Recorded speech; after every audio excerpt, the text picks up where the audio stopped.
Hi, everyone. I'm Courtney O'Neill Allen with GovExec TV and your host of today's 5 questions.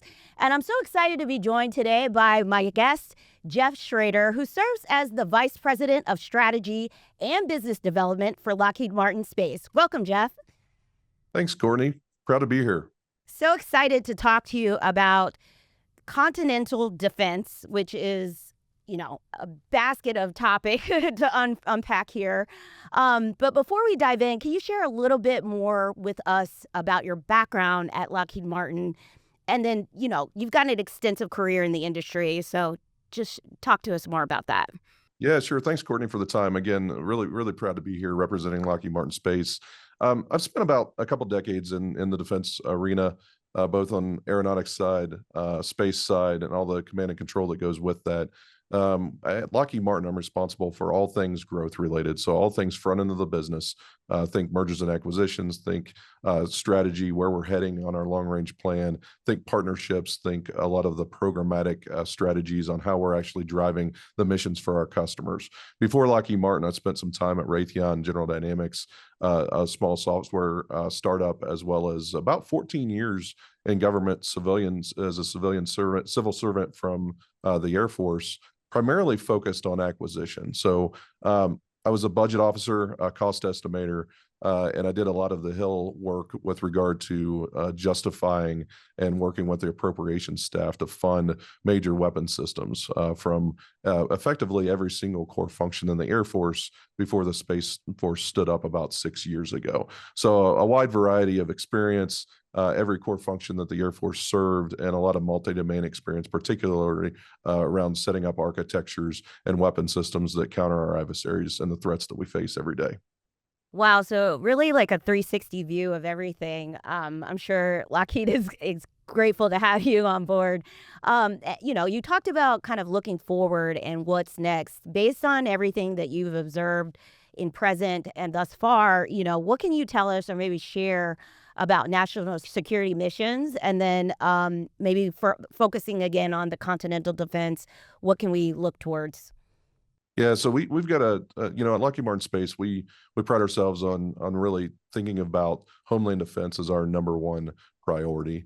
We've been doing integrated air and missile defense since the 1970s. So when you talk about national security missions that we have, obviously Lockheed Martin has four business areas, focused on missiles, focused on helicopters and command and control systems, radars, those kinds of things. And Lockheed Martin Space, we've actually got a significant amount of programs that are really all about sensing threats and countering those threats.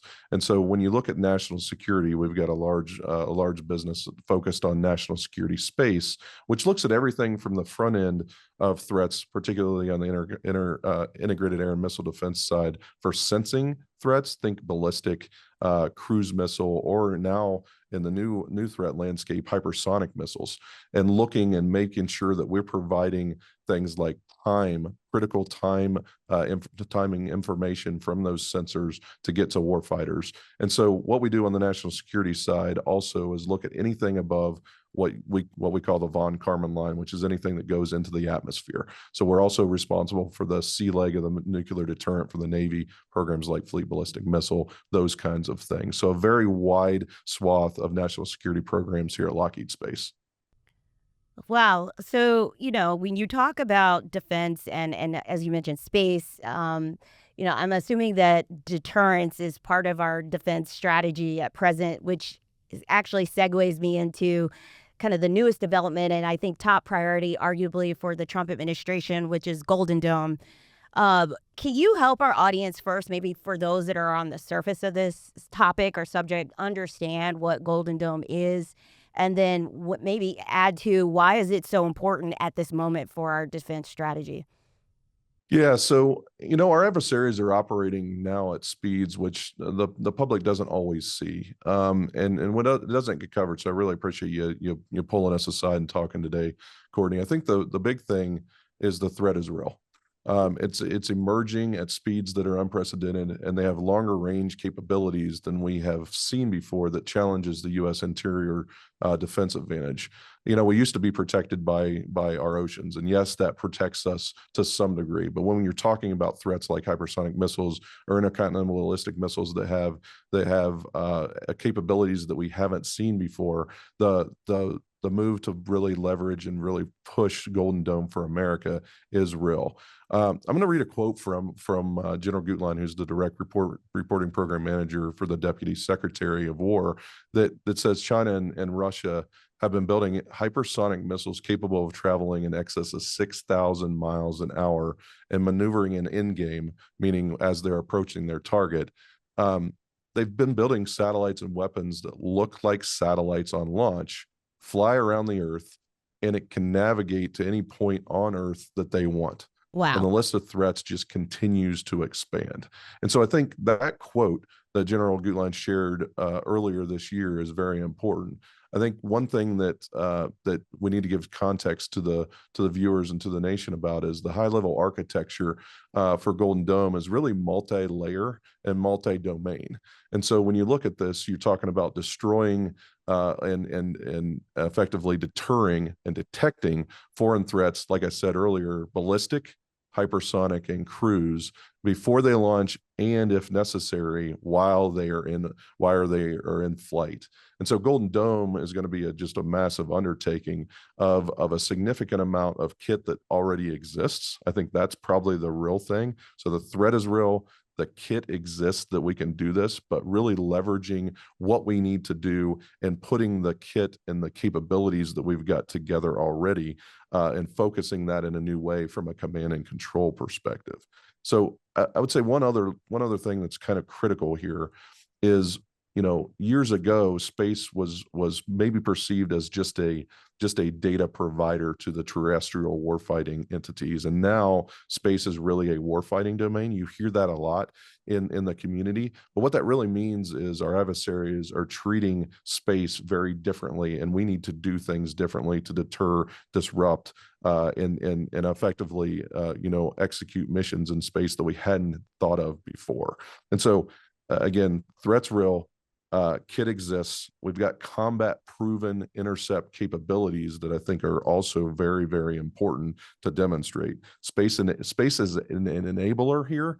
I'll say kind of on the front end of really sensing the capability, but also space is going to provide the effector-based capabilities that you're seeing as well. New programs are coming out that are deemed effectively new efforts, but they're really leveraging, if done correctly, existing capability and existing technologies. Space-based interceptor for missile defense is one of those capabilities, utilizing kit that exists in a different way to effectively be able to intercept those targets while in flight or shortly after flight. I love that you brought up, the cost, and the scale, because when you think of outer space, I mean, what's the limit? What's the cap? But you highlighted and emphasized, I think, pretty well the emphasis on threat, which is very real. As we kind of again wrap our heads around the cost of this investment mixed with the need of the investment, tracking 175 billion dollars to produce this Golden Dome effort, in addition to a prediction that it'll be fully capable in 3 years, which sounds very fast to me. I'm not there in the Department of War, but you highlighted the kit is already there. From your experience, both in the space community as well as in industry, how can the industry provide support towards progress to strike this balance that we've been hearing about all year? The cost effectiveness, efficiency, what's already working, balanced with our goal to advance our capabilities. What are your thoughts on that? Yeah, great question, Courtney. I think the interesting thing, and I think this is going to be a large, I'll say, undertaking that's going to really leverage what we have in the defense industrial base, but also commercial technologies that we can pull in. I think the ready now capabilities, though, that exist is, I think, what we need to focus on. This isn't the money that has been forecasted, isn't all buying brand new things that are all in development. If I can give you just a few examples of what we're thinking about when we think about the architecture, you look at programs like SBIRS, or Space-Based Infrared System, that looks at initial boost phase warning for missiles and intercontinental ballistic threats that we see. You know, that's been on contract for a long time. We've delivered and we've been operating it for a long time. You look at programs that the Space Development Agency have awarded over the past several years, which really kicked in the defense industrial base into high gear for things like the tracking layer Tranche 2.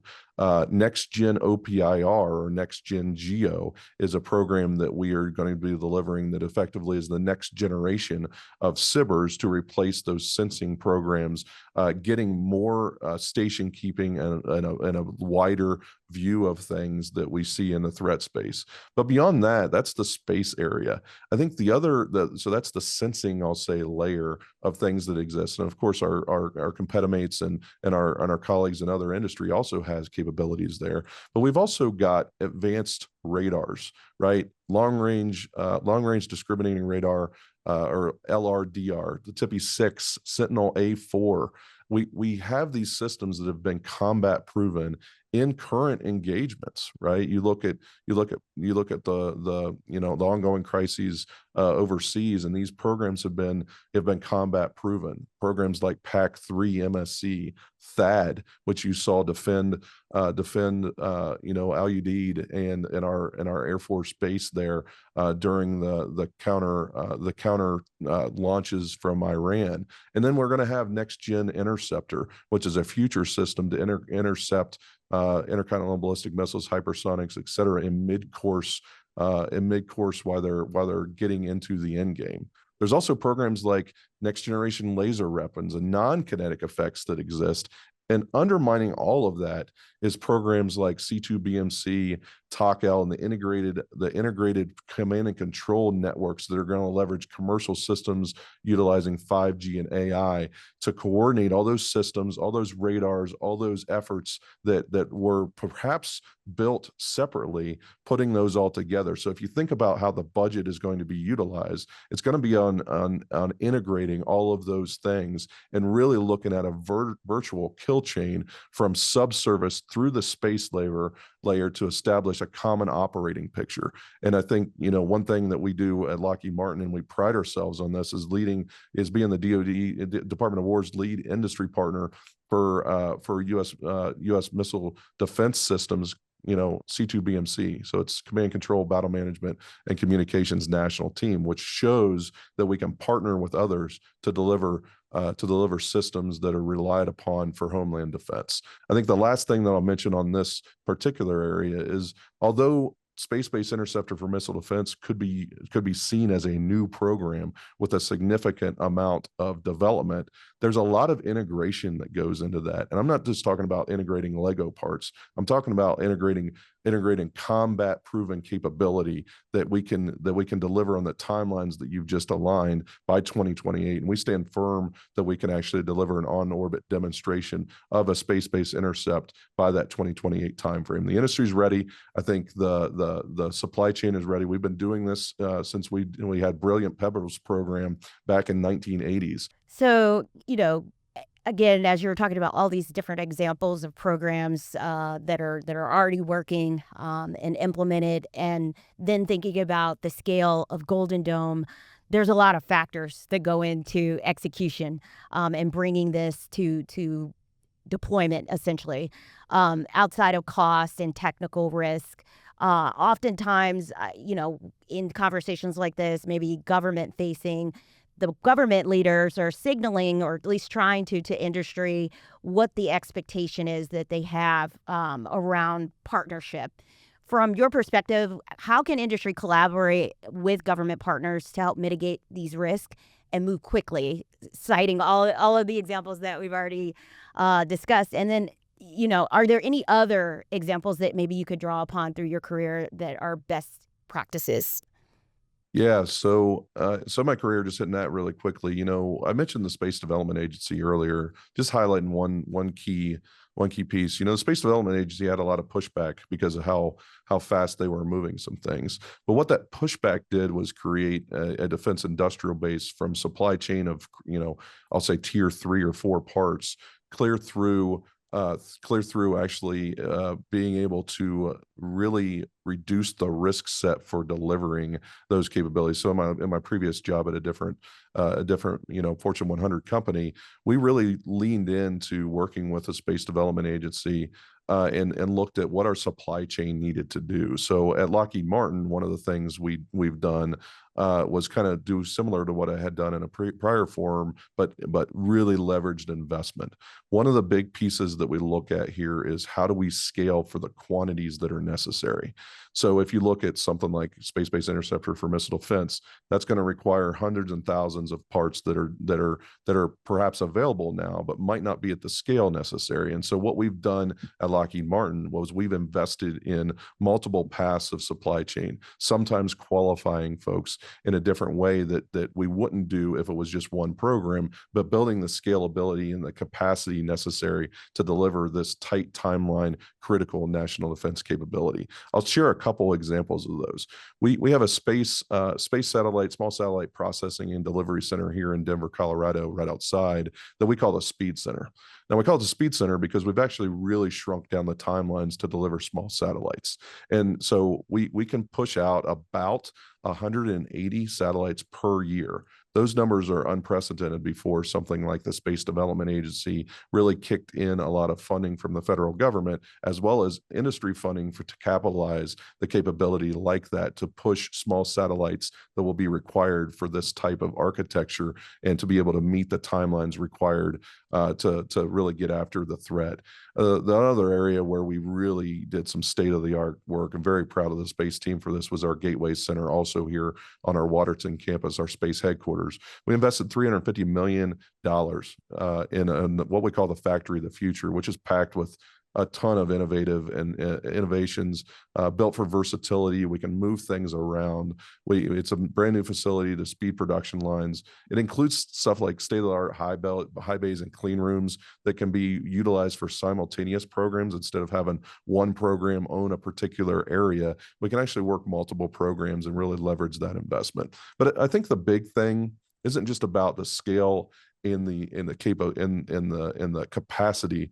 It's really about being best in class. You take all this stuff and you say, hey, I can throw kit at a problem, but we look at things as being, best in class at being able to really deliver the capability to our warfighter when the time comes that we have to intercept a missile or predict when something was coming to the homeland. Again, Lockheed Martin believes that homeland defense is the #1 priority. So we do see folks popping up, and I think the one thing that we need to do is really understand the systems integration, the operational expertise for proven companies and proven partnerships, instead of looking at things like ready, fire, aim. You look at things like ready, aim, fire. These are very important national security missions that we're doing. And so I think it's necessary to have combat proven partners, leveraging the best of what we have as established primes, but also taking in capability and technology to accelerate what we can for team members, perhaps in the commercial space. I, can only imagine what it's taken to develop a 70-year tenure with the Department of War and the agencies underneath it, which makes me then think of the Air Force or the DAF, and I think some of my affinity for them is thinking about what you just mentioned, the risk calculation that goes into what the warfighter has to take in addition to the control room, what they're looking at and the accounts that they're scaling. So with the airman's perspective in mind and the ability to weigh all of these variable factors, and then thinking in tandem with what variables went into Golden Dome, what are the top 3 priorities that you foresee as mission critical for success in technological dominance, following the lead of Lockheed Martin Space? And then how do we find a middle ground between, as we've been talking about through this conversation, go fast versus manage the larger risk profile? Yeah. So I think you asked me for the 3 things. There's several, but the top 3 things that I would consider is, you first have to understand that this is going to be a space first mission. I think that's probably the first piece. Space serves as a first line of detection. It enables continuous monitoring of airborne threats to deliver next generation early warning. Space gives those warfighters, right? You talked about the airmen, but it also gives, our Marine Corps, our Army soldiers, the Guardians, what they need, as well as our Coast Guard. Space gives those warfighters the most important asset of all, which is time. And I said that earlier, but I think that's critical. I think the other thing that you need to look at as far as what space being first looks at is, okay, space has generally been viewed as perhaps one of the slower delivered capabilities, long standing large satellites that take a long time. I mentioned the Speed Center. That market has changed. We have changed with it. The government has pushed us to get there. And in collaboration with them, I think speed and risk mitigation are going to be the second, I'll say, important thing. So space kind of being first, speed being second, and the risk mitigation. And I think one thing that probably doesn't get talked about enough is the OPSEC risk that comes with this, and the resiliency of the space-based sensing systems and effectors that we're going to put into the architecture. We can't just throw widgets at this. We actually have to understand the resiliency and the OPSEC concerns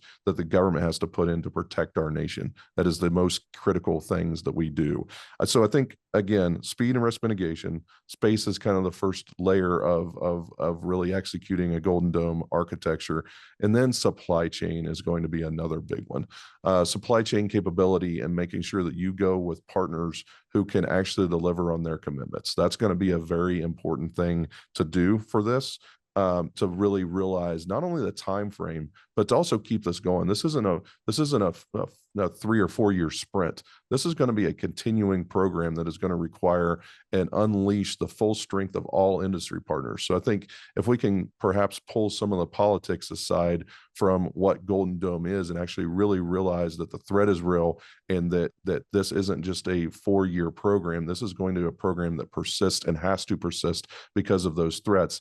I think leveraging the partners that we have, supply chain, understanding that space is going to be first, as well as really looking at the integration and the risk burn down, are going to be the key things to really look at. Well, Jeff, thank you so much. And to Lockheed Martin Space for joining us today. I know that there's more to discuss in the future as you and the whole of industry work together to safeguard our nation with next generation capabilities. Yeah, Courtney, thanks to you and the GovExec team. This is a really exciting time for space, and I really appreciate you having us on. Can't wait to talk more in the future. That was today's 5 questions. For GovExec TV, I'm Courtney O'Neill Allen. And don't forget to follow us at GovExec Plus on YouTube. Have a great day.